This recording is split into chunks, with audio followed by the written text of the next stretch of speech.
I bet that you, dear viewer, were born in a democratic country, that you're now living in a democratic country, and that you will almost certainly die in a democratic country. Most of us haven't known anything else. To us, democracy is normal. People who don't live in democracies are third world. They're strange to us. But, historically speaking, we're not the normal ones. We're the freaks. Most humans in most of history lived under governments other than democracy. So it's a good thing that we aren't most humans living in most of history, right? Democracy is the system that puts us, the people, in charge. It protects our rights and guards us against tyrants. But according to our two books, that's neither what democracy is, nor what it actually does. They are James Burnham's The Machiavellians, Defenders of Freedom, and Hans-Hermann Hoppe's Democracy, the God That Failed. Democracy is nothing like what you are taught in school. Let's find out what democracy really is.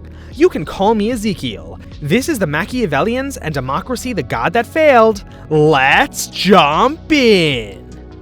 What would you do with power? It's a question most people think about, but it's not the most useful question. The far more pertinent question is, how do you get it? This question is at the center of Machiavellianism. If someone is a ruthless politician, willing to do whatever it takes to win, up to and including murder, he would be described as Machiavellian. However useful the term may be, it does Machiavelli dirty. Machiavellianism is not a system of ethics, it's a system of epistemology. Specifically, Machiavellianism is the application of scientific thought to politics. Machiavellians are not political philosophers, but political scientists. They don't make any moral judgments on their findings. They simply describe how politics works and leave it up to you to decide whether that's good or not. A key aspect of Machiavellian thought is the iron law of oligarchy. This is the political reality that all social structures tend towards oligarchy. Oligarchy being the state of a small and ever-shrinking number of people controlling an increasingly disproportionate share of the power. All human social organizations work this way, and no structure can prevent it.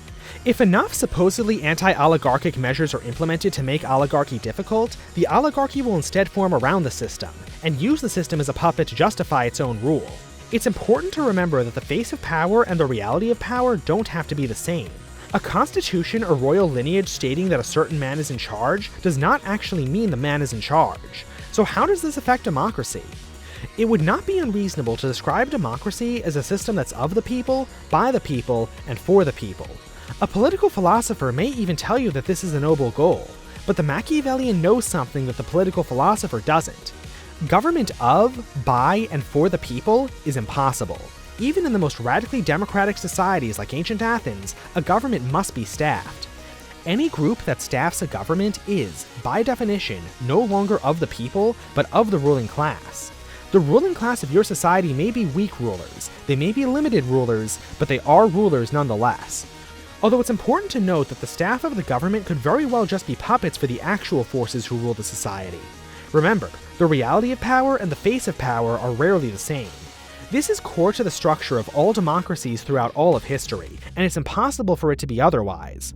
This means that the distinction between democracy and representative democracy that American conservatives are so fond of highlighting is moot. In reality, all democracies are representative democracies. So if government of and by the people is impossible, is it at least possible to have a government for the people? Absolutely. Democrats may take some comfort in this conclusion, but that would be a mistake, because its implications would disgust them. For by this definition, any government which claims to act for the people, who claims its legitimacy is from the people, is categorically democratic. Let's take a look at an example from history. Napoleon Bonaparte was a quintessential Democrat. Napoleon Bonaparte, the Emperor of France, and later his nephew Napoleon III, hated monarchy. This is odd, since they acted an awful lot like monarchs. Napoleon even married a Habsburg princess, but they hated monarchy all the same. The monarchs hated them too, and for very good reasons. The monarchies of Europe were specifically undemocratic. That's not to say they didn't hold elections. Plenty of European states had elections and parliaments, and in the case of the United Kingdom, a very powerful parliament. But fundamentally, the right to rule did not come from the demos, the people, it came from God. Neither Bonaparte prince made any claims to a divine right to rule. All of their legitimacy came from the people of France, and this was confirmed through the most democratic validation possible, a plebiscite. You know, it's ironic that the highly democratic plebiscite is what's almost always used to subvert democracy and institute dictatorships. Or at least it would be ironic if you weren't a Machiavellian, because a Machiavellian knows that this is a natural phase in the evolution of democracy. In fact, due to the iron law of oligarchy, this Bonapartism, as the Machiavellians call it, is the natural and inevitable conclusion of democracy, the stable state to which democracies are constantly falling. Some of you may protest and say, but aren't those plebiscites rigged? That means democracy is being subverted. Well, some of them are and some of them aren't, but that isn't the point. The point of the Machiavellian definition of democracy is not that you actually have the support of the people, it's only that you claim your legitimacy from them, and not from somewhere else like God. In fact, even though it's harder to know the will of God than the will of the people, you don't see many people insisting that the Habsburgs or Hohenzollerns weren't true monarchies. This line of argument is only seen in democracies, and used by those who don't understand it. All of this explains why Napoleon and the kings of Europe hated each other so much. Even though Napoleon seemed an awful lot like a monarch, he was fundamentally a democrat. His power and legitimacy came from the people of France. The great monarchies of Europe could not tolerate the existence of a large and powerful democratic state like France on their borders. The Napoleonic Wars were inevitable, and only ended when one side, the monarchists, destroyed democracy in Europe. At least until it came back in the vengeful tide of 1848, which, funnily enough, is what created the democratic conditions necessary for the rise of Napoleon III, who was democratically elected twice. So if democracy is such a flawed system, with corrupt elites and even dictators as an inevitable conclusion, why don't the people rise up and overthrow it? Well, if people could overthrow their rulers, there wouldn't be any rulers, now would there? By definition, the ruling class is the group of people who are capable of controlling those below them. But it's important to understand where these elites come from. One way is to be born and bred into leadership. The elite classes always make a proactive effort to groom their children into the next generation of leaders. But over time, elite classes tend to degrade in quality. Meanwhile, from among the people, new and competent leaders will rise up naturally, and try to join the elite classes. An intelligent class of elites will welcome these new leaders, who will reinvigorate the ruling class with new ideas. But a stupid and jealous elite will keep their rivals out. If this happens, revolution becomes possible, because now the conflict is no longer one of rulers versus the people, but of the current elites versus an alliance between potential new elites and the people. That fight is winnable, and its outcome will determine the fate of the society. But it's important to remember that Machiavellians don't say that democracy is a bad system, only that it doesn't work the way most of us were taught. However, Democracy the God That Failed does take the critical approach.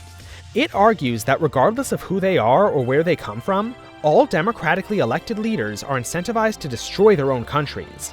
Do note that this does implicitly reject the Machiavellian definition of democracy, and uses the more traditional definition with regular elections and representatives. Anyway, to understand this view, we need to return to our old friend, Austrian economics. In Austrian economics, time preference is the praxeological concept that human decision-making is influenced by how long a man wants to wait before reaping the benefits of his decisions.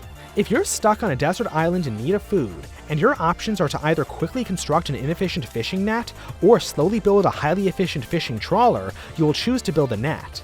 This is because, even though the net is less efficient, you need the food now. This means that you have a high time preference. You prefer immediate results regardless of whether waiting longer would reap a bigger reward. Influenced by this praxeological concept, Democracy the God That Failed says that civilization can be measured in terms of time preference. If your society has an extremely high time preference, thinking in terms of hours, they're probably a band of marauders or highwaymen, willing to lie, cheat, and steal to get whatever they want, not caring for the long-term negative consequences of their actions. As the society's time preference lowers, they become hunter-gatherers, then settled barbarians who aren't above the occasional raiding, then commerce-oriented cities, then trade empires, and eventually modern capitalists, whose society is entirely built around having a low time preference. Today, venture capitalists invest in projects that won't see results for decades, but they invest anyway, confident in the future. Remember, the word invest means to set aside wealth for later. That can only be done by men with low time preferences. So according to Democracy the God That Failed, if you had to have a government, you should at least pick the one with the lowest time preference possible. Unfortunately, democracy is the form of government with the highest time preferences. Under a dictatorship, the dictator needs to think in terms of his lifespan. If he taxes his nation into poverty in just a few years, he'll become destitute. If he plans on passing down the state to his children, he needs to have an even lower time preference. Dictators are much like the owners of property. Since the state is theirs, they don't want to damage it. That's not to say a dictator will not tax, but he's encouraged to tax at the exact minimum needed to achieve his desired living standard, and then leave the rest in the economy to maximize its growth. This is the opposite of a democratic society, where its leaders are not owners of the state, but renters of it. No democratic leader owns their society, and so has no incentive to think beyond the next election. This is why democratic politicians are so negligent about spending, debt, and inflation. Unlike a king or his heirs, Democrats never have to deal with the consequences of their actions. Even worse, politicians in a democratic society want to maximize their impact during their short terms. So not only do they not care about the long-term consequences of their actions, they're actually incentivized to spend as much money as quickly as possible before their term ends, especially since that will deny their rivals the chance to do the same. This is sort of like defensive eating, but instead of getting fat, you destroy whole nations.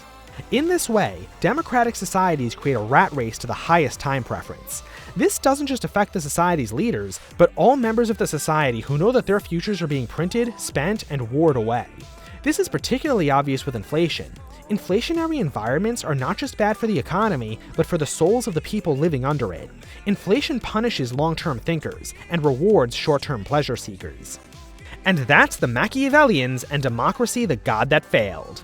Don't forget to like this video, leave a comment, subscribe to the channel, and hit the notification bell.